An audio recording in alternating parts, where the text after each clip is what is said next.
Welcome back to Excel with NS. Please like, share, and follow Techie Train on all social media platforms.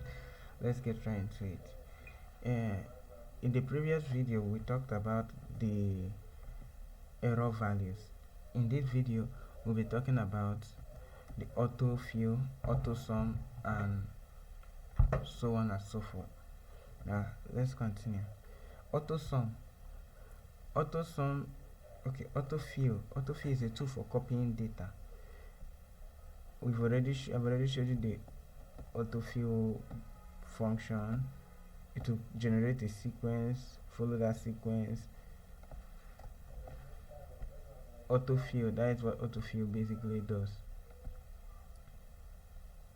So autosum now, onto autosum, because we've already covered autofill. Autosum, a one-click button that adds numbers automatically. Okay, let's say we want to add this, all of this, and we don't want to go through the process of writing equals to, or equals to sum, or equals to C2 to thereabout. We don't want to go through all this, so we just highlight the cells what we want to copy, come over to our insert formula, go to autosum. Once you get to autosum, click on it, and automatically it will add all that you need in autosum. There are also various functions like average, count numbers, min, max. We'll cover that as we progress. For min, it will bring out the smallest value, and for max, it will bring out the biggest value. But we'll talk more about that as we progress into formulas. Now, after autosum,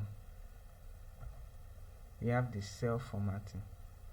This is adjusting cell appearance, font, colors, borders. Basically, this is supposed to be a whole topic on its own. I'll cover it in one topic, but let me show you what I mean. Cell formatting. We can change the text of what is written inside here with this. We can make it bold, we can make it italic, underline it, thereabouts. We can also increase the size or reduce the size. That is for internal cell formatting. So for the cell as a whole,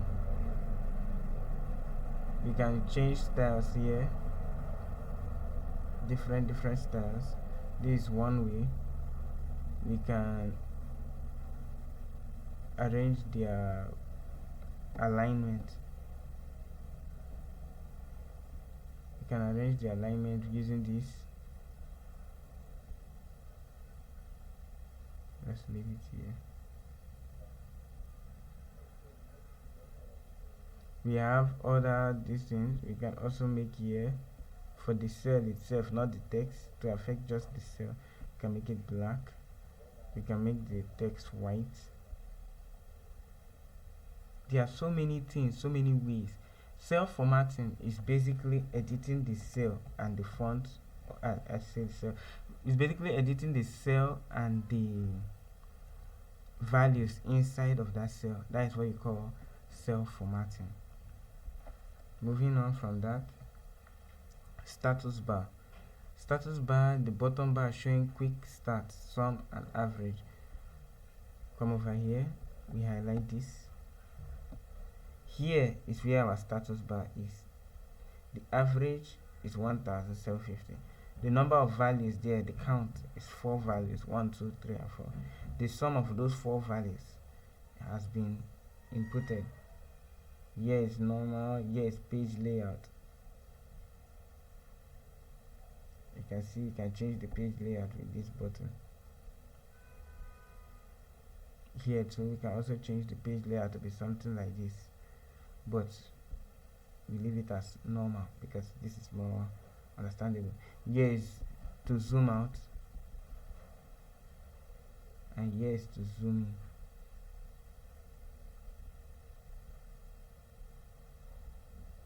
Leave it at 100. So that is basically, this is basically the status bar. This bottom panel is basically our status bar. Conditional formatting. This is to be a topic on its own. I'll just explain with one example.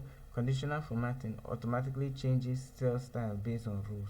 So you come to your home folder, your home ribbon, go to styles, you see conditional formatting here. We have a bunch of values in this highlighted cell. So we are going to make a rule that the greatest number among these highlighted cells should be turned red. The cell should be highlighted red. So greater than, the highest value here is 25. So greater than 2000.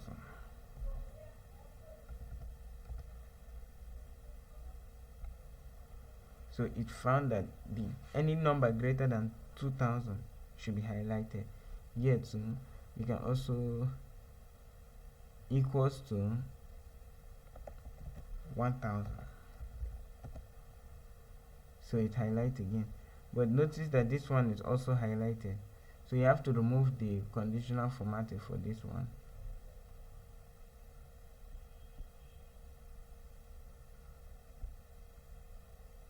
Once you clear the rules, you go to conditional formatting. If you want to clear the rule, the format, you go to here, come to clear rules here, then click on clear rules from selected cell, and automatically it will clear by itself.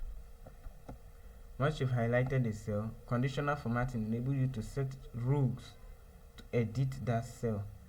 There are a bunch of rules here which I will cover as we progress. Then outside conditional formatting,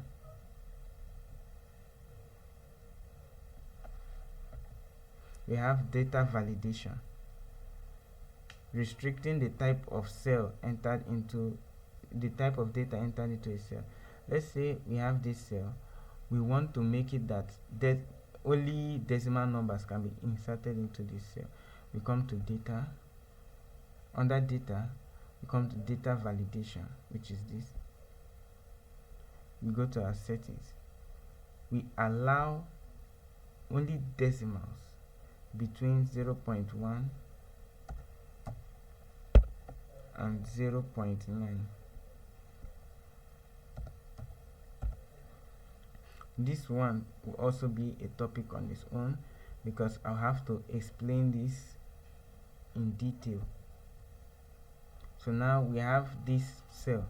If we try to put 10, this value doesn't match the data validation restriction defined for this cell. Excel refuses us to input anything that is not a decimal. So once you put a decimal here, let's say 0.5 or 0.8, it will automatically give us this. That is all for this video. In the next video, I'll explain more on data terminologies, on Excel terminologies.